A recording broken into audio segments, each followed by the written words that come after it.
Podemos dividir a las empresas en dos grandes grupos. En primer lugar están las empresas que lamentablemente no pudieron atravesar la pandemia del año 2020. En segundo lugar, las empresas que, si bien aún se mantienen en pie, tienen el enorme desafío por delante de lo que hoy llamamos la post-pandemia. Para el segundo grupo, las que se mantienen en pie, dos elementos a tener en cuenta de ahora en adelante. Situaciones previas a la pandemia, como ser el alto costo laboral y la presión tributaria en Argentina. El segundo elemento son situaciones que se agravaron en los últimos 2 años, como ser acumulación de deuda. Deuda acumulada de aportes y contribuciones, deuda con sindicatos, con obras sociales, impuestos nacionales, impuestos provinciales, tasas municipales, planes de pago, moratorias y la lista continúa. Me parece este es el momento necesario para que los grandes actores de la economía se junten y elaborar un proyecto a corto plazo.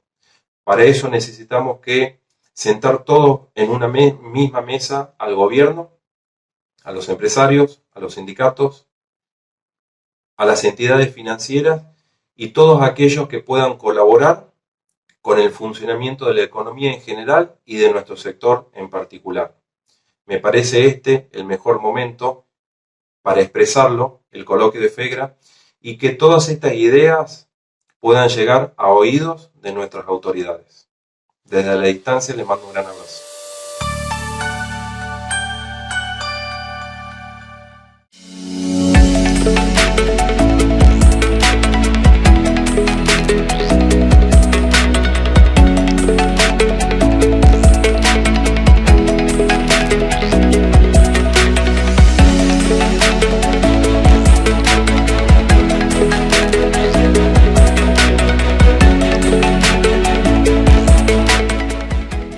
Bueno, muy buenos días para todos. Vamos a aprovechar este momento por la razón de que tenemos la responsabilidad de moderar este primer módulo, por lo tanto darle la bienvenida a todos los amigos, los participantes que se están sumando a este 18º coloquio tributario de FEGRA. Un agradecimiento también a todos los expositores, los moderadores que van a trabajar en el día de hoy, en el día de mañana, en especial a Graciela, a Laura y a Mario por la mesa de apertura. El agradecimiento también a todo el equipo técnico que hace posible la realización de este evento y por supuesto a todos los miembros de la Comisión de Fiscalidad y Tributación que son los responsables de la coordinación, del armado de este evento. Yo creo que tenemos ya una primera posición respecto de lo que ha sido la apertura, de lo que va a ser este encuentro, este coloquio. Mario nos ha transmitido ya, Mario Zabaleta ha transmitido ya el programa, los temas muy interesantes, 2 jornadas intensas vamos a tener, pero sobre aspectos que van a ser realmente muy interesantes. Graciela Fresno se ha referido a la puesta al día de la situación del sector, que atraviesa el sector, y la necesidad de generar discusiones y herramientas para poder reconstruir el sector y lograr la sostenibilidad del mismo. Y también, muy importante, ha sido el aporte de Laura Tuero con la puesta a disposición de la Secretaría PYME y la Subsecretaría de Financiamiento en lo que hace a la discusión de propuestas, a la coordinación de agendas, un esquema de acompañamiento tan necesario en este momento para lograr el proceso de reactivación. Precisamente este primer módulo va a analizar la coyuntura del sector. De acá comenzamos el camino de este coloquio con el día de hoy, que va a continuar en el día de mañana. Así que como ya aparecieron en los expositores, tenemos a Esteban Domet, que es presidente de Invect Consulting. Vamos a tener también a Manuel Sierra, que es un periodista especializado en viajes y turismo, y también a Ricardo Ferrado, conocido periodista de inclinación tributaria del ámbito financiero, que nos acompaña frecuentemente. Y la metodología que hemos orquestado va a ser una primera exposición de cada uno de ellos y después vamos a hacer una segunda intervención con algún peloteo de algunos de los temas que se propongan. Esteban, muchas gracias por estar con nosotros, muchas gracias para compartir y el público te escucha. Bueno, muchas gracias Humberto por la presentación. Aprovecho para agradecerte a vos, a Mario, a Graciela y a todo el equipo de FEGRA por invitarme a acompañarlos en este coloquio tributario. Voy a compartir la pantalla para tratar de sacarle provecho a estos 10 minutos que tenemos. Si me confirman, no sé Humberto, si se está viendo bien y se escucha bien, podemos comenzar. Se ve bien, Esteban. Perfecto. Bueno, buenísimo. Tenemos 10 minutos para analizar un poco qué está sucediendo con la economía argentina y a su vez qué está sucediendo con el sector hotelero y gastronómico en este título denominado hacia la reactivación del sector. Obviamente es poco tiempo, pero quiero de alguna manera dejar varios disparadores para eventualmente después profundizar en la parte de preguntas. Teniendo en cuenta, digamos, lo que está aconteciendo con la economía argentina y también, obviamente, con el sector en particular. Con respecto a la economía argentina, digamos, quiero analizarla en el marco del contexto internacional y de largo plazo de esta fase de estancamiento estructural en la cual estamos metidos desde el año 2011. Esto que ven acá es la evolución del PBI per cápita en la región, partiendo base 100 año 2011, 12, 13, 14, 15, 16, 17, 18, 19. Así estaban los distintos países después de ese final de superprecios de commodities de la primera década del siglo XXI. Bolivia, Perú, Colombia, Uruguay, Paraguay, Chile, México, con crecimientos sostenidos entre 10 y 25% del PIB per cápita en toda esa década. ¿Dónde está Brasil? 5% abajo. Y Argentina, 11, en realidad 10,5% abajo. Venezuela directamente se cae. Con este cuadro de situación estanflacionario, estancamiento más inflación, irrumpe el COVID y todo el mundo y toda la región cae, y Argentina también. Ahora, las caídas fueron desiguales.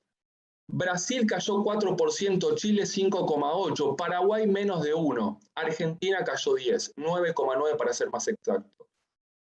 La recuperación en este año 2021 está en marcha. Un año 2021 en el cual convivimos con la pandemia, pero ya mitigando el daño económico, y toda la región sale y Argentina también. Este escenario 2021, muy favorable en materia de actividad, de comercio, de precios de commodities, de mercados financieros, de alguna manera se va a sostener el año que viene, y esto son buenas noticias, porque le va a permitir a la región de alguna manera darle sostenibilidad a esta nueva fase de recuperación que comienza. Pero esto nos deja una gran incógnita que me parece muy relevante poner sobre la mesa, que tiene que ver con la economía argentina respecto a los 7 puntos de recuperación. Este año los tenemos y eso es positivo. Después de 3 años en rojo y la tremenda caída del 2020 es muy positivo. Pero la incógnita que se va a resolver en estos 3 meses del año, política y económicamente hablando, es si esta recuperación 2021 implica un punto de reversión en este ciclo de estanflación y Argentina puede empalmar 3, 4, 5 años con recuperación sostenida, o es un rebote técnico en el marco de una agudización de la estanflación en la que estamos metidos. Incógnita fundamental para entender el año 2022. Ahora, que yo diga 7 puntos de recuperación 2021 con incógnitas hacia adelante a nivel sectorial no les estoy diciendo nada. Porque esta crisis del 2020 y la fase de recuperación 2021 es muy desigual a nivel sectorial. Hotelería y gastronomía en el año 2020 son actividades que se redujeron a la mitad y se llevaron por lejos la peor parte de la crisis sanitaria. Construcción cayó 22%, pesca 20%. Cuando analizamos la recuperación actual, industria, comercio ya están arriba del año 2019. Recuperan la caída 2020 y superan incluso la caída 2019. Pero y esto es en parte los sectores más dinámicos y la versión oficial de recuperación. Pero lo cierto es que no solo tenemos una recuperación heterogénea o desigual en el 2021, sino que hay sectores que todavía no comenzaron a transitar ese sendero de recuperación, y ahí está el sector hotelero y gastronómico. Siguen 48% abajo del año 2019. Se mete en el túnel y comienza a transitarlo. Después voy a profundizar sobre eso. Entonces tenemos producción de autos con muchísimo dinamismo, patentamientos viene mal, la construcción con muchísimo dinamismo, el sector agro con muchísimo dinamismo, la industria también, y ahí están los sectores más pujantes o ganadores de esta fase de recuperación 2021. Pero después tenemos ventas minoristas CAME 12% abajo contra el 2019, sigue abajo pero recortó bastante. Y después fíjense, shoppings 47% abajo, ocupación hotelera 57% abajo, siempre en el acumulado contra el año 2019, y llegada de turistas internacionales 96% abajo. Hablamos un poco más ahora sobre la dinámica del sector, y esto da para hablar una hora entera. Tengo un minuto para poner en foco la situación dramática de esta crisis casi terminal que está transitando la hotelería y la gastronomía. Un popurrí de indicadores. Fíjense, la actividad en el sector. Hoy en el acumulado todavía está 50% abajo del 2019. 59 dio junio 2021, la actividad conjunta de hotelería y gastronomía. Nos vamos a la evolución de empleadores. 13% abajo. 3.500 empleadores registrados en AFIP, primera, digamos, actividad menos. Empleo asalariado registrado, 59.000 menos, y todavía no se ve un punto de reversión. 22% menos de empleo asalariado registrado, 25% menos de empleo total, 180.000 puestos menos. Turismo internacional receptivo, a julio, todavía frontera cerrada, 98% abajo que el 2019. Ocupación hotelera, 78% abajo en junio de 2021 contra el 2019. La variación de la actividad acumulada en el primer semestre en hotelería está todavía 57% abajo, y en gastronomía 47% abajo en el primer semestre contra el 19, y si ustedes observan los datos mensuales, incluso en junio de este año, empalmamos el mismo nivel de actividad que en junio del año pasado, o sea, recuperación junio 21 contra junio 20, nada. Situación, diría yo, muy compleja para el sector, no hace falta que se los diga porque ustedes lo están viviendo, en el marco, digamos, de un escenario pandémico, pero yo creo que agudizado en Argentina por la estrategia sanitaria y la situación socioeconómica. Y simplemente para pensar hacia adelante, acá comparto en chiquito un gráfico que yo había mostrado el año pasado, donde había 3 escenarios de cómo se iba a recomponer el turismo internacional de esta crisis pandémica. En el escenario pesimista, el arribo de turistas internacionales el año pasado iba a caer 78% en el pesimista, en el optimista 58%. Bueno, ¿cuánto fue la caída? 73% el año 2020. Prácticamente el peor escenario, transitamos. Sabíamos que nos metíamos en un túnel, la duda era cuán largo, pero de alguna manera ya decíamos, hay que prepararse porque esto va a ser largo, y efectivamente lo fue. Y lo que llama la atención es que el 73% que cayó el año pasado de los arribos en el mundo, en América fue un poco menos 68%, pero en Argentina fue más, 77%. Analicemos la recuperación 2021. ¿Cómo está el mundo? Está 85% abajo del 2019. Pero América está 72%, pero Argentina está menos 96%. Argentina está transitando para el sector una dinámica más compleja que la región, que incluso por momentos está menos compleja que el mundo. Escenario de recuperación base para recuperar niveles prepandémicos es el año 2024.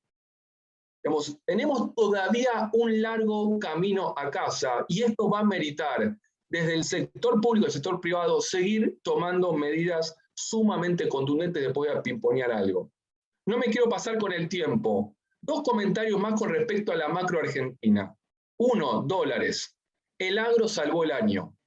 liquidó 23.000 millones de dólares contra un promedio de 15 en los últimos 15 años, y le permitió al Banco Central salir de ese derrotero cambiario que estuvo hasta noviembre, diciembre del año pasado y comprar este veranito cambiario de 9 meses.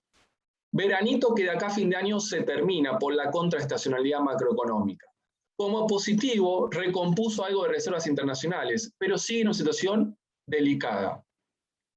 Tipo de cambio muy relevante para el sector, está en niveles competitivos. El gobierno ahora está trazando el tipo de cambio oficial, confía en que va a ganar la pulseada, apunta a un tipo de cambio oficial de 102 a fin de año. Yo diría está difícil, pero a 105, 107 llega, y probablemente después veamos más aceleración en la tasa de devaluación, si no es que vamos a un salto discreto.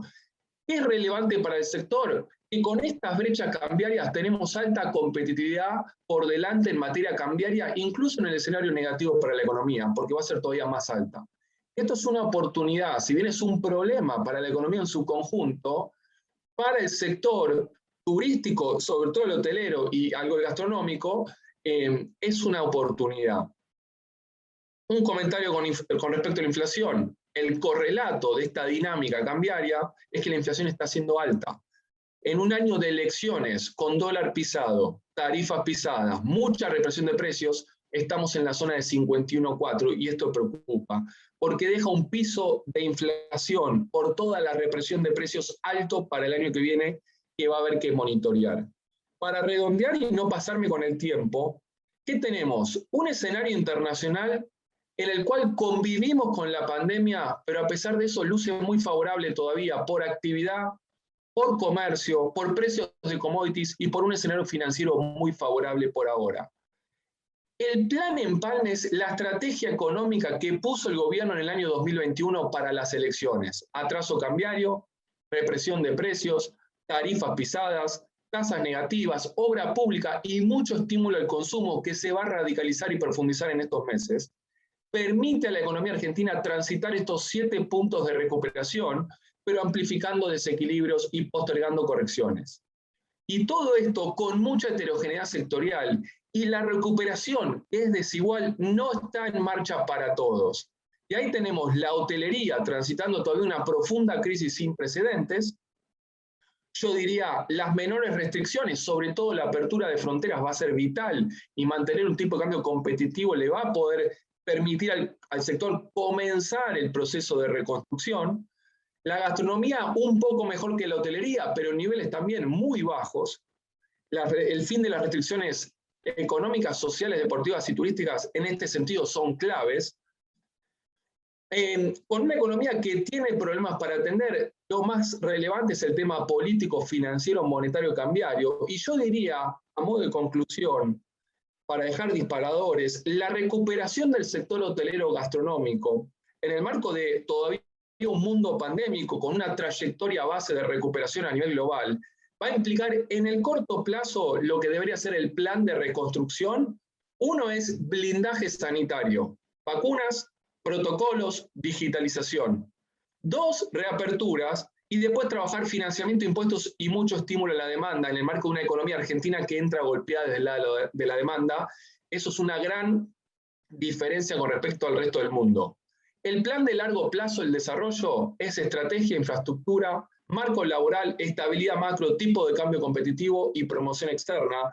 Ahí están las posibilidades para de alguna manera empezar a recorrer este largo camino a casa que tiene que ver con la recuperación del sector hotelero y gastronómico. Muchas gracias, perdón por la velocidad, pero creo que hemos aprovechado el tiempo. Gracias.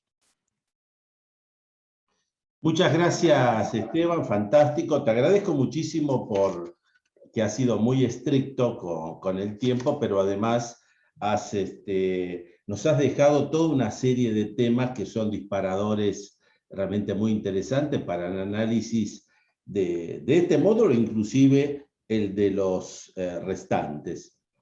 Pasamos ahora a la segunda presentación, en este caso a cargo de Manuel Sierra.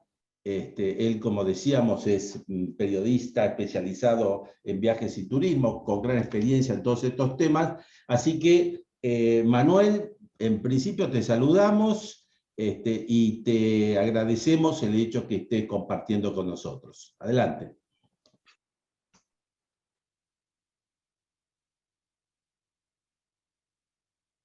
Hola Humberto, ¿cómo estás? Buen día. Muchas gracias a FEGRA, muchas gracias a todos los que están desarrollando este trabajo del coloquio tributario. Y la verdad es que iba a empezar diciendo algunas cosas y mientras lo escuchaba a Esteban, hice un bollo con el papel y dije, todo esto no sirve. Entonces recapitulo y empiezo a pensar y a contar mis sensaciones con un poquito de orden. Mi primera sensación es que cuando hablamos de la actividad turística estamos hablando mucho a partir de la pandemia. Y los problemas de la actividad turística vienen desde varios años antes. Y no un gobierno o dos, vienen desde hace varios años antes. Lo primero que yo rescato es que, a pesar de lo que se diga, la actividad turística en la Argentina no es una actividad importante, no como nos quieren hacer creer habitualmente. Porque está claro que si hay medidas para la industria, esas medidas, o para el comercio, esas medidas no alcanzan a la actividad turística. Y eso nos pone en un lugar en un lugar débil para la economía. Sin embargo, los funcionarios de los distintos gobiernos se han llenado la boca muchas veces hablando de la importancia de la actividad turística. Una importancia relativa. Se habla bien cuando genera ingresos, pero cuando tiene un problema como el que surgió a partir de la pandemia, las medidas son, por lo menos son débiles, no alcanzan para solucionar un problema de una actividad que ha sido la segunda exportadora del país, que ha generado riquezas, que ha generado un montón de distribución económica en las economías regionales. Y a pesar de eso, se la toma, esto voy a decir, creo que en muchas partes del mundo sucede lo mismo, se la toma como una actividad suntuosa, de lujo. La sensación es que no se interpreta la cantidad de gente a la que el turismo le está dando trabajo, lo que recauda en impuestos, lo que genera en las economías regionales. Por eso decía, los números que nos mostró Esteban antes me desacomodan un poco porque definitivamente estamos ante un mundo muy cambiante y una economía en nuestro país tan sustentada en la coyuntura que nos impide proyectar hacia el futuro. Y ese creo que es el mayor problema que tiene nuestra actividad hoy. Es muy difícil proyectar al futuro cuando la variable de costos no deja de modificarse permanentemente. En el medio de eso aparece una pandemia para la que el mundo entero no estaba preparado. No es una cuestión de Argentina. Argentina tal vez tenga alguna responsabilidad en la forma de tratar a la pandemia, pero definitivamente el mundo no estaba preparado para enfrentar esta pandemia. Países en teoría del primer mundo, sin considerar dónde estamos ubicados nosotros, no han sabido enfrentar y solucionar el tema. Entonces, si ellos no lo supieron hacer, ¿cómo podríamos saberlo nosotros? Y a pesar de eso, teníamos un beneficio muy importante, que era tener el diario del lunes, porque lo que estaba pasando en todo el mundo después se repetía también acá. a pesar de todo ese bagaje de conocimientos, tampoco lo supimos manejar. Y llegamos a una situación que, la verdad, yo soy poco optimista. Yo hace un par de meses atrás lo comentaba. Cuando empezó la pandemia, hablaba con la gente de las compañías aéreas y les decía, ¿cómo ves el futuro? Y las compañías aéreas me contestaban, y hasta el 2023, 2024, tal vez 2025 no se va a recuperar el mundo. Y yo les decía, muchachos, o sea, ¿de qué me están hablando? 3 años para adelante. ¿Realmente están pensando que vamos a pasar tanto tiempo en esta situación de incertidumbre? Sí, sí. Y lamentablemente tuve que darles la razón. Pasó un año y la incertidumbre sigue. Y por más que ahora, por una situación coyuntural totalmente, vengan y nos digan que podemos dejar de usar el barbijo, que vamos a poder ir a las canchas, que sacan los aforos y nos liberan todo. La realidad es que mi pensamiento es, el 1 de octubre nos van a dejar viajar a los países limítrofes y recibir turistas de los países limítrofes. El 1 de noviembre va a ser con el resto del mundo, pero si el 5 de noviembre se incrementan los casos de COVID variante Delta, nos vuelven a cerrar todo. Y esa es una realidad.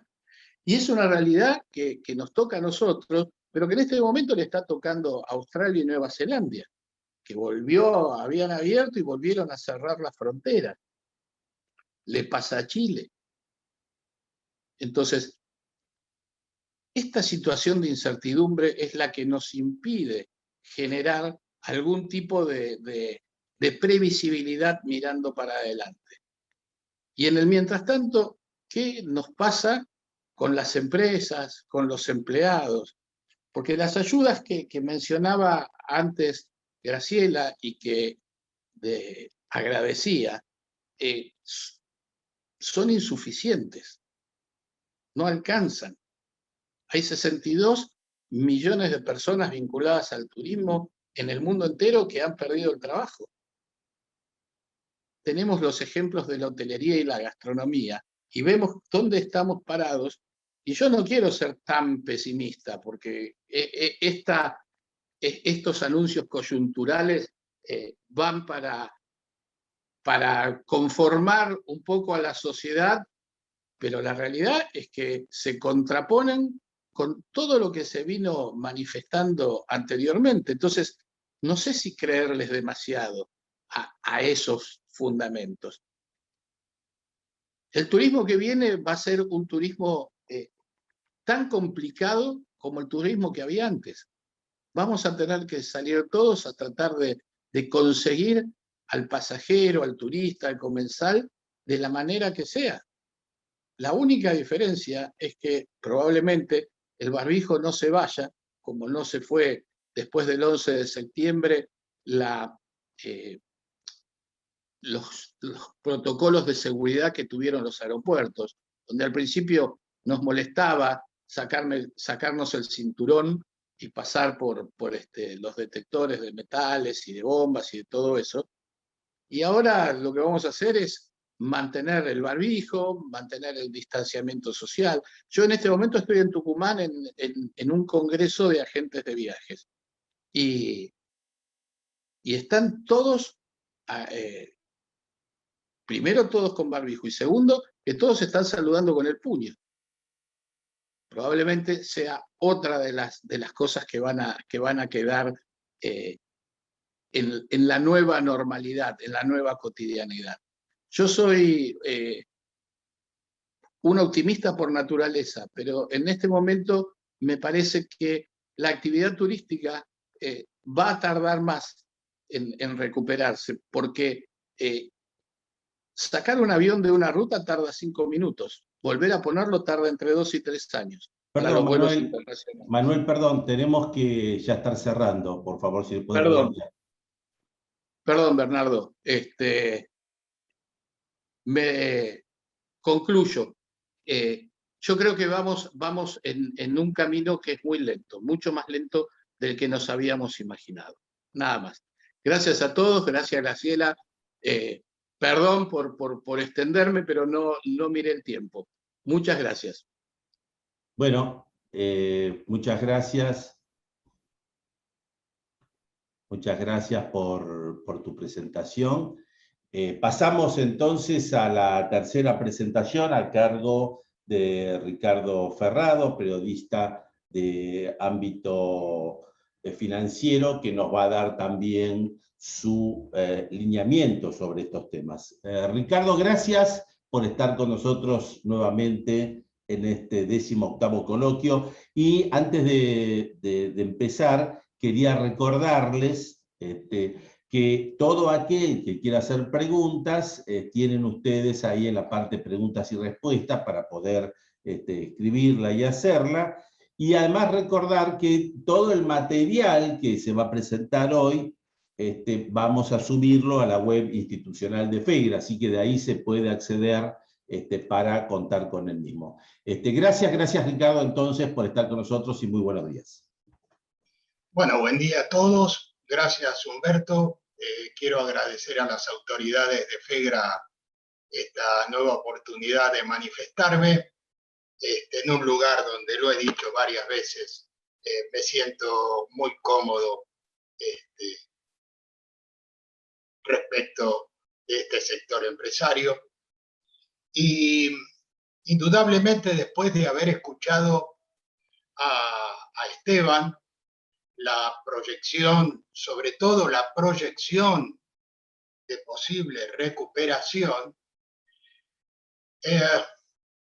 las medidas de carácter tributario, de seguridad social y eventualmente laborales, creo que ya son más que un pedido, una necesidad imperiosa de comenzar a aplicar.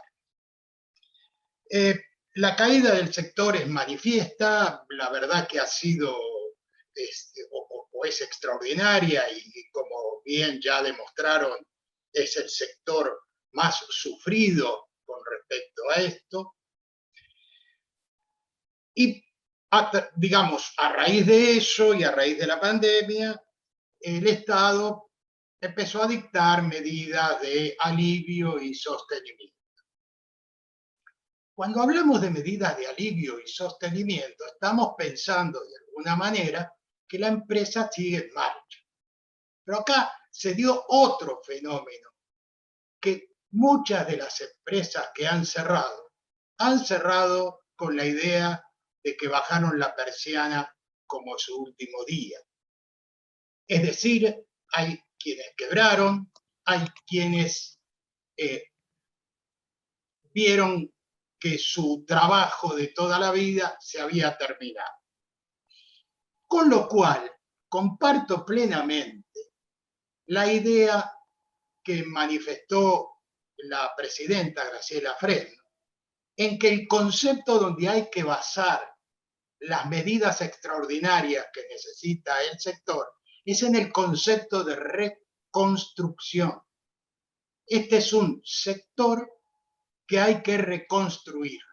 Algunos, puede ser que algunas medidas, digamos, le vayan bien como para reactivarse, porque, bueno, han podido sostenerse. El sector gastronómico a lo mejor tiene digamos, una posibilidad de recuperación mejor que el hotelero.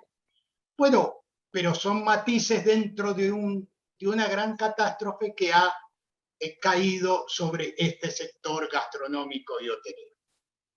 E indudablemente, la presión tributaria juega un rol fundamental, porque en lo que hace a los estímulos, pensados, repito, con la idea de reconstrucción, bueno, hay que pensarlos en principio con ese sentido extraordinario, es decir, de medidas extraordinarias.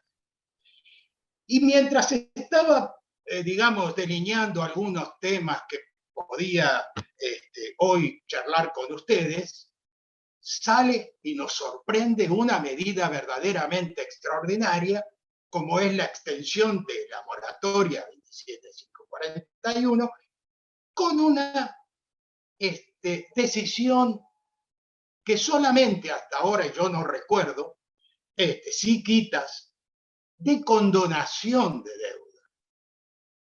Y es verdad, la condonación es una medida que podría ayudar muchísimo al sector. Bueno, habrá que ver de qué manera, pero acá se le presenta al sector dos cuestiones. Por un lado, la pequeña, los que tienen menos de 100.000, porque ahí el artículo 1 divide en dos incisos, es decir, supongo que después ustedes lo analizarán este tema de último momento, pero los que tengan deudas menores de 100.000, en principio estaría condonada esa deuda.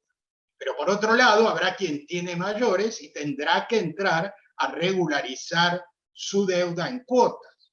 Acá hay que tener cuidado porque me parece que va a haber una discusión en este aspecto, porque habla de deudas vencidas entre el 1 de agosto de 2020 y el 31 de agosto de 2021, y qué hacemos con aquel que no pudo entrar al anterior llamado de la moratoria, que tiene deudas anteriores. Bueno, en este caso, tengamos en cuenta que aquí me parece que está demasiado acotado el beneficio. Hay que ampliarlo porque hay gente que a lo mejor no ha podido entrar.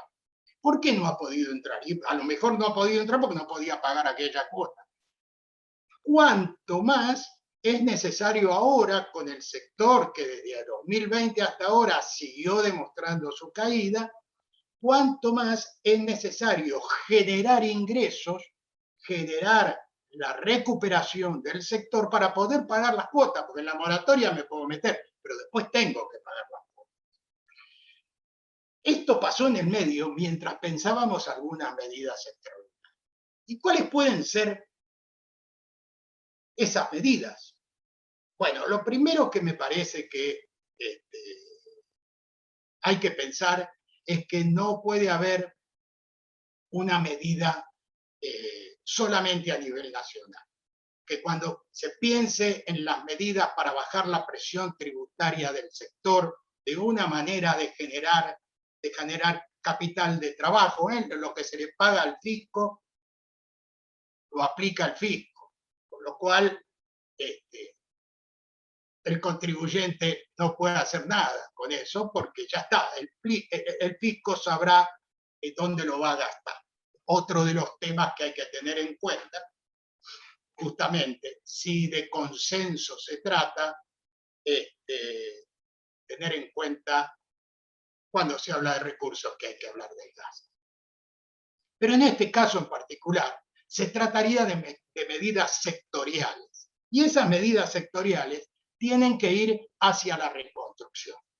Bueno, ¿cuáles podrían ser esas medidas? Bueno, en principio, a mano alzada, supongamos y comencemos por el Estado municipal. ¿Qué tendría que hacer el Estado municipal para incentivar a este sector, a estas actividades? Y una de las primeras cosas es, por ejemplo, no cobrar nada por las nuevas habilitaciones, liberarlo de tasas. Esto es fundamental por un tiempo hasta que pueda reproducirse, y un tiempo que está medido económicamente, según lo que acaba de decir Esteban, que tenemos que proyectarnos hacia 2024-2025 para tener una recuperación amplia del sector o llegar a los niveles aceptables de 2019. En consecuencia, tenemos una proyección para aplicar medidas de reconstrucción del sector. Otra de las que podrían ser a nivel ya provincial, obviamente la exhibición del pago de ingresos brutos y el correlato lógico de no aplicar al sector regímenes de retenciones ni ni de percepciones, una manera de aliviar la carga. Y por qué no revisar las tasas que se aplican en este sector para ayudar a dos cosas. Estamos frente a un impuesto trasladable, rebajaría también el precio final del producto y por otro lado aliviaría a el empresario que tiene que pagar ingresos brutos, que ya sabemos lo que significa como carga y no voy a entrar en eso. Pero la exención, y por qué no en algunos casos, la exención de pago me refiero, de ingresos brutos, y por qué no la condonación en algún caso, y la rebaja. Son medidas que se podrían utilizar. Ya entrando a nivel nacional, desde ya, que supongo Pegra estará estudiando también alguna presentación para las autoridades, pero la rebaja del impuesto a valor agregado en una tasa diferencial menor pareciera que es ineludible. Recordemos que Merkel solamente cuando antes de la segunda ola, antes hizo una pequeña apertura, lo primero que hizo justamente para bares y restaurantes fue rebajar la aplicación de la alícuota, de la alícuota del impuesto a valor agregado. Con lo cual, la verdad que sería una medida muy interesante y no necesariamente nos tenemos que situar en el 10,5, porque no nos olvidemos que la ley de impuesto a valor agregado también tiene alguna alícuota menor para actividades determinadas. Dentro del impuesto a valor agregado, pero combinado con seguridad social, claro que el pago a cuenta, tomar el pago de las contribuciones patronales como pago a cuenta de IVA, tampoco es una cuestión alocada. ¿Por qué? Bueno, porque la propia ley de impuesto al valor agregado, en su artículo 24.3, tiene una serie de cómputos de pago a cuenta de distintos sectores, por supuesto, pero que no harían, digamos, extraordinario incorporar a las actividades de hotelería y gastronomía.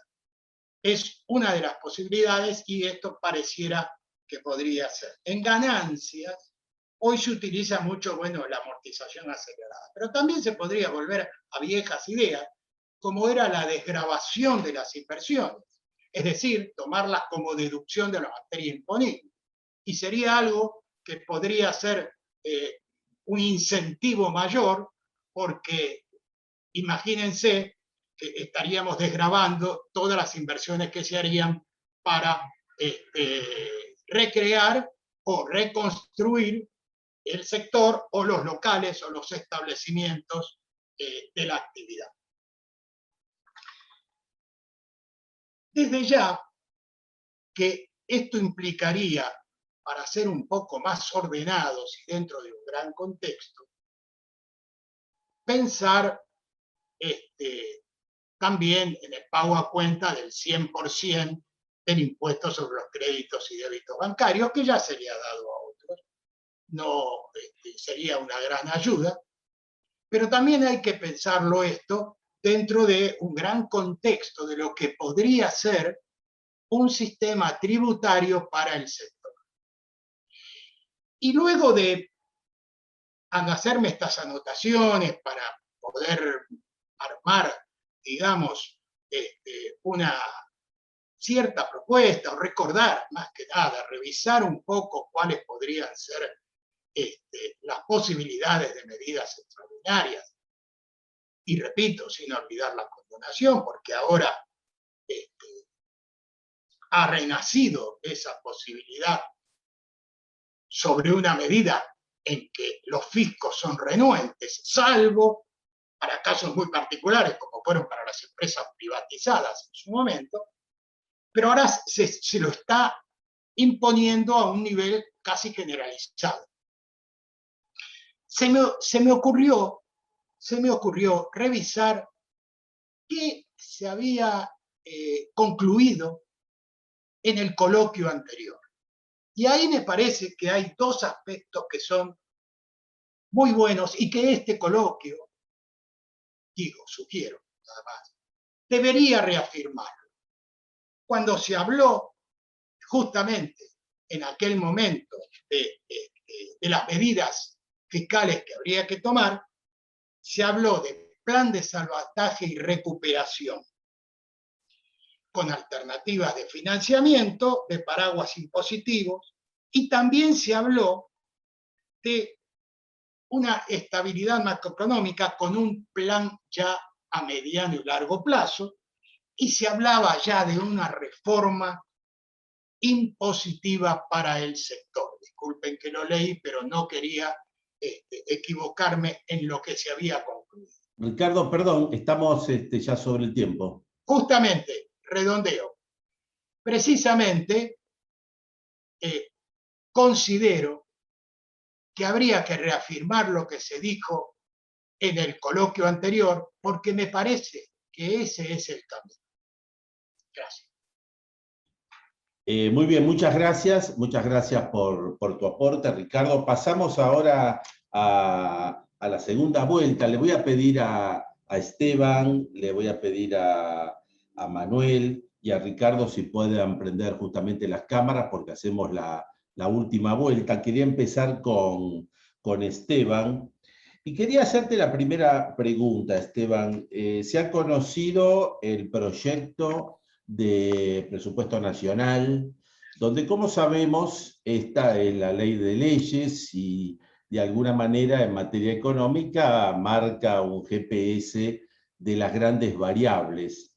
¿Qué reflexión te provoca este tema?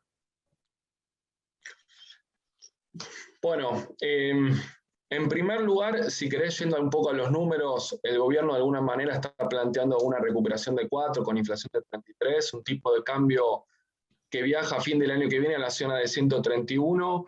Yo diría que en primer lugar, digamos, luce sumamente optimista, pero más me preocupa, digamos, las circunstancias políticas en las cuales se está presentando, teniendo en cuenta sobre todo la negociación de fondo que hay en el marco del programa con el acuerdo con el FMI. Entonces, yo veo un poder ejecutivo y un equipo económico hoy acorralado por el escenario electoral, que de alguna manera, en el cual de alguna manera tienen que igual cumplir con la presentación de ese presupuesto, pero dudo que ese presupuesto sea un presupuesto avalable políticamente hablando, de hecho ya está en discusión, sobre todo en la propia coalición gobernante, y mucho menos avalable por el Fondo Monetario Internacional, sobre todo teniendo en cuenta el sendero de consolidación fiscal que está planteando, sumamente laxo, en términos de qué componentes. Y hay mucha distorsión de precios relativos que está quedando escondido para el año que viene, con un problema cambiario no resuelto muy importante en términos de esquema cambiario y en términos de con cuántas reservas internacionales netas llega el Banco Central hacia fin de año. Entonces, yo te diría, hoy no es una hoja de ruta para pararse firme y pensar el próximo año en términos económicos. De alguna manera empieza a jugar, pero hoy creo que el escenario está mucho más condicionado en el corto plazo por el frente político. Justamente la segunda opinión que te quería pedir tiene vinculación con esto porque has hecho un excelente desarrollo, Esteban, de medidas en la primera etapa que sería de reconstrucción y después las medidas, la segunda etapa que sería el desarrollo de la actividad. Y dentro de la etapa del desarrollo has remarcado con mucha claridad la necesidad de la estabilidad macro. Y la pregunta sería entonces, ¿cómo es posible lograr esta estabilidad macro y qué posibilidades políticas tenemos para que esto se pueda concretar? Bueno, en primer lugar, desde la política tiene que definir y consensuar el rumbo del país. Digamos, no hay estabilidad macro posible si cada 2, 3, 4 años estamos cambiando de rumbo permanentemente. En segundo lugar, una vez definido el rumbo, tenemos que ponernos de acuerdo sobre 5 o 10 principios elementales que tienen que ver con cómo cuidamos la estabilidad macroeconómica. ¿Qué vamos a hacer con el gasto público? ¿Cuánto vamos a tolerar en términos de resultado fiscal, eventualmente déficit? ¿Cómo se puede financiar? ¿Cuánto podemos o no podemos emitir? qué vamos a hacer con la deuda externa, etcétera. Entonces, recién ahí podemos generar espacio. Ahora vos me preguntás, ¿cuáles son los problemas de la economía argentina? Cortito, agenda de corto plazo, la escasez de dólares y el FMI, la crisis de financiamiento. Esta se gatilló en el 2018 y esta agenda de corto plazo es la que el gobierno decidió patear para después de las elecciones. Agenda 2, mediano plazo, la estanflación estructural. ¿Por qué la economía argentina desde hace 10 años no puede crecer? Tenemos que hablar de gasto público, de presión tributaria, del nuevo proceso inflacionario que se gestó después de la crisis de la convertibilidad, etcétera. Y la agenda de largo plazo es esa agenda de la inestabilidad. Entonces, Humberto, vos me preguntás, Esteban, tenemos que trabajar la agenda de la estabilidad, es la de largo plazo, disciplina fiscal y monetaria, construir una moneda, respetar las reglas de juego, definir ese rumbo. Hoy no estamos ni cerca, ni siquiera estamos cerca de atender la agenda de corto plazo, porque hoy toda la economía queda supeditado, digamos, a la política. Y esto corre así hasta noviembre-diciembre. El primer paso va a ser ponernos a trabajar sobre la agenda de corto plazo y consensuar con el Fondo Monetario, resolver la crisis de dólares y financiamiento. Ojalá que ese programa acierte en el diagnóstico y en la instrumentación para hacer un 2x1, resolver la de corto y de mediano plazo. La agenda de largo plazo necesitamos largos años para ponernos de acuerdo y terminar con esta inestabilidad macro. Igual déjame un comentario cortito esperanzador. El sector turístico, hotelero, gastronómico, es un sector en términos de inestabilidad macro contracíclico en los momentos en donde la macroeconomía ajusta fuerte termina siendo beneficiado. Y esto es una oportunidad para el sector. Y fíjense que todo el atraso cambiario que comenzó en el 2006, 2007 hasta el 2015 fue muy contraproducente para el sector. Los argentinos vacacionando afuera. Estos son los 5 años de Miami contra los 5 años de Mar del Plata. Esteban, perdón, hubo un problema de conexión. Okay. Así que la última partecita, si podés repetirla porque no se escuchó. Decía, un dato esperanzador, es que el sector turístico funciona contracíclicamente con respecto a la macro, por cómo los ajustes externos, los del tipo de cambio, le juegan a favor. Y ese mal desempeño del sector entre el 2006 y 2015, que después se profundizó un poco en el 2016 y 2017, se da vuelta, y en el 2018-2019 la actividad turística en un ciclo de corto plazo estaba muy bien, por el ajuste que hacemos con el tipo de cambio. En castellano, los 5 años de Miami, los 5 años de Mar del Plata que vamos alternando, le juega a favor y en contra al sector, y eso tiene que ver con la apreciación cambiaria. En el corto plazo, incluso en un desenlace negativo de la economía, podemos tener una posibilidad para el sector de transitar la fase de recuperación postpandémica teniendo en cuenta este elemento. Gracias, Esteban. Quería un poco ahora pelotear con Manuel dos temitas en función de lo que él ha señalado. En primer lugar, Manuel nos ha dejado un concepto que es que la actividad turística no es importante para nuestra economía, y las medidas de promoción que de alguna manera se han dictado para otros sectores, como es la industria y el comercio, no han tenido correlato en el turismo. Yo agregaría una cosa más. Tenemos una norma legal que es la Ley Nacional del Turismo, donde está establecido expresamente en esa ley que justamente las normas promocionales que se dicten para la industria también deben ser dictadas para el turismo. Obviamente esta norma, ahí concuerdo con Manuel, no se han cumplido. ¿Qué posibilidades ves, Manuel, que esta situación se revierta? Primero que nada, me parece que al sector le falta lobby.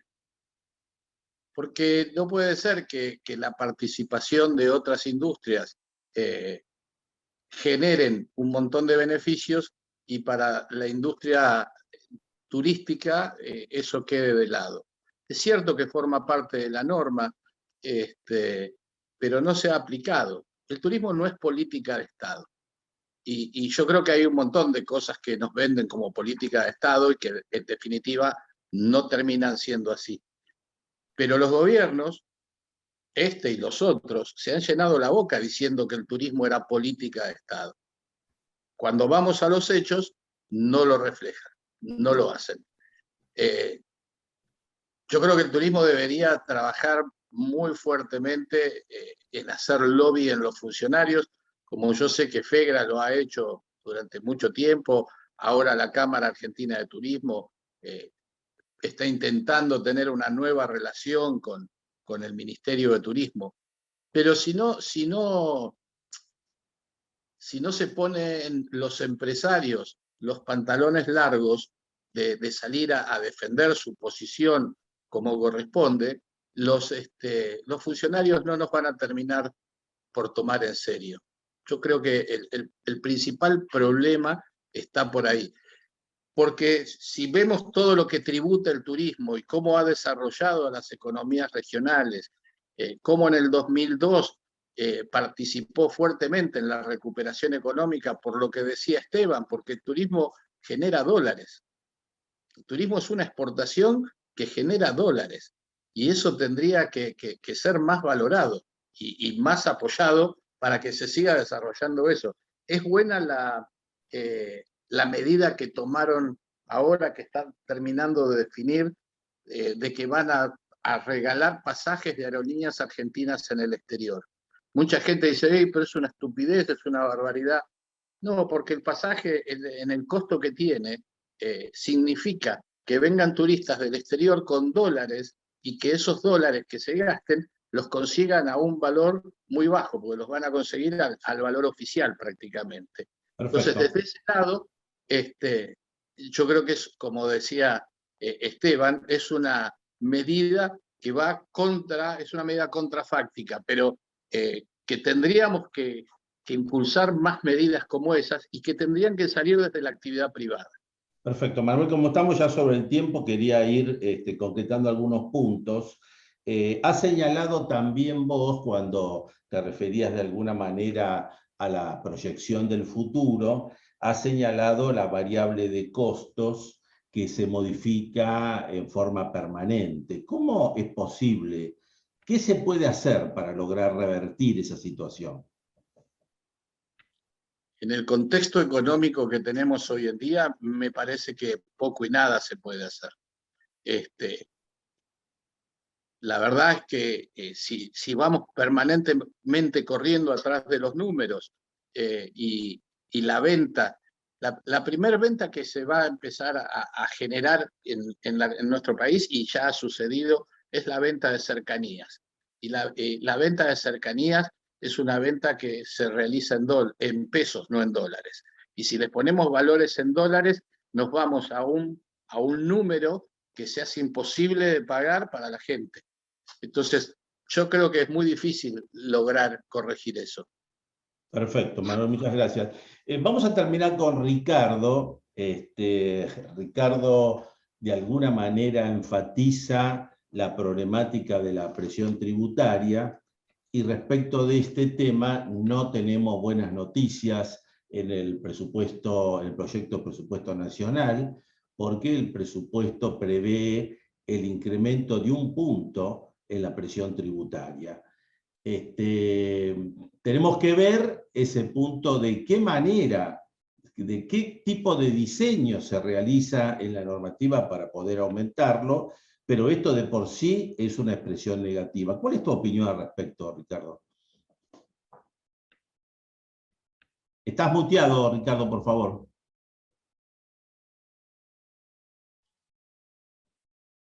En principio, la lucha no es fácil, digamos. ¿Por qué? Porque estamos frente a un gobierno que precisamente lo que siempre va a intentar es tener una mayor presión tributaria. No mira, o por lo menos pierde la visión de integralidad que debería tener sobre la economía, y va a seguir intentándolo. Pero acá, a mí me parece que tendríamos que hacer como una isla. Acá se trata de apoyar a un sector, más allá de la visión que tiene el Estado. No es novedad que intente mayor presión tributaria. La experiencia, la historia nos está diciendo que estas administraciones siempre han tendido a hacer una mayor presión tributaria.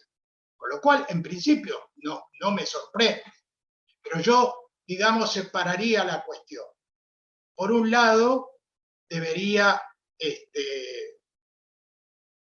investigarse y analizarse la situación en particular que tiene la actividad de mayor caída de la pandemia. Y por otro lado, bueno, ¿cómo se va a situar esto? Bueno, ya sabés lo de bienes personales y todo esto, que va a seguir, o por lo menos pretende seguir aplicándose. Vamos a ver ahora en la discusión del Congreso. Claro. Pero me parece que son dos cosas. Por un lado, ya sabemos que hay una tendencia al aumento impositivo tributario, y por otro lado, es la visión particular del sector. Exacto. Diríamos que dejás una pequeña luz de esperanza que se une a la otra lucecita que también antes nos señalaba Esteban, ¿no? Me parece que es importante recoger estas luces de esperanza. Y la luz de esperanza, interpreto que vos dejás, es que pese a que la decisión macro es de aumentar el 1% de la presión desde el punto de vista cuantitativo, desde el punto de vista cualitativo, es posible cambiar estos guarismos, hacer algún tipo de distribución y favorecer a algunos sectores y desfavorecer a otros. El número final es el 1%, pero cambian las situaciones respecto a los sectores donde, desde un punto de vista político, el gobierno interpreta que necesita mayor ayuda. Hay un segundo aspecto que quería comentar, Ricardo, que se refiere a las tasas municipales. Tasas municipales que, diríamos, en general a los contribuyentes y en particular al sector, también tiene una situación de agobio importante. Pero la otra mala noticia de este tema, para mí surge del reciente decisorio de la Corte en el caso ESO. Porque más allá de que en el caso ESO se discute un tema muy particular, tema que diríamos no alcanza al sector, aparece un mensaje de la Corte, que yo creo que ese es el mensaje importante a tener en cuenta. El mensaje de la Corte cuando habla de las autonomías municipales, etcétera, lo cual no es ninguna novedad, porque esto resulta claro de la Constitución, pero después aparece el otro tema como que el Estado es el obligado a establecer un mecanismo de financiación adecuado para atender los gastos del municipio. Y ahí entramos en el problema. Los gastos del municipio, en general, son irrazonables, son disparatados, y justamente ese gasto tiene que financiarlo los contribuyentes a través de estos impuestos. Y el efecto es que produce un aumento, en definitiva, de los impuestos municipales que termina afectando en particular al sector. ¿Cuál es tu opinión en este sentido, Ricardo? Bueno, para mí hay en el fallo hay contradicción. ¿Por qué? Porque si vos lees los distintos votos, ninguno dice que tiene que haber proporcionalidad en lo que hace al costo del servicio prestado. Todo eso se defiende, todo eso encaja perfectamente dentro de lo que nosotros estudiamos como la teoría del beneficio, que justifica las tasas retributivas, etcétera, etcétera, etcétera. Pero cuando concluyen, apoyados en la autonomía tributaria, que también, municipal, que también es verdad que así sea, se apoyan en eso y permiten algo que es inaudito: ampliar la base para calcular la tasa, computando todos los ingresos de la provincia, lo que también lleva a una incongruencia, porque si yo computo los ingresos de toda la provincia, estoy de otros municipios, estoy grabando extrajurisdicción, ¿no es cierto? Y hay lugares donde no hubiera correspondido pagar la tasa. Perfecto. Entonces, a mí me parece que por eso hablo cuando hice la propuesta que tiene que haber una exhibición de pago de las tasas para que sea coherente con impulsar o estimular la reconstrucción del sector, ¿no? Fantástico, Por Ricardo. eso digo, Fantástico. Hay una pregunta de Soledad que ha acercado también, dice, se refiere a la moratoria, ¿a qué impuesto? En realidad, el proyecto de moratoria es reabrir la moratoria de las leyes 27.547 y 27.562. sí, O sea, que ya estaban vencidas, se reabren. Con lo cual, al reabrirse, juega la normativa anterior y, en definitiva, la moratoria se va a aplicar a todos los tributos, a los aduaneros y a los de seguridad social. Señores, hasta acá llegamos. Mi agradecimiento muy grande a Esteban, a Manuel, a Ricardo. Han hecho un aporte realmente muy importante para todos nosotros. Hemos comenzado entonces este coloquio con este módulo primero, el análisis de coyuntura. Creo que de acá van a surgir muchos elementos. Y bueno, damos por terminado entonces este primer módulo y vamos a pasar al módulo 2 de este coloquio tributario. Gracias a todos ustedes.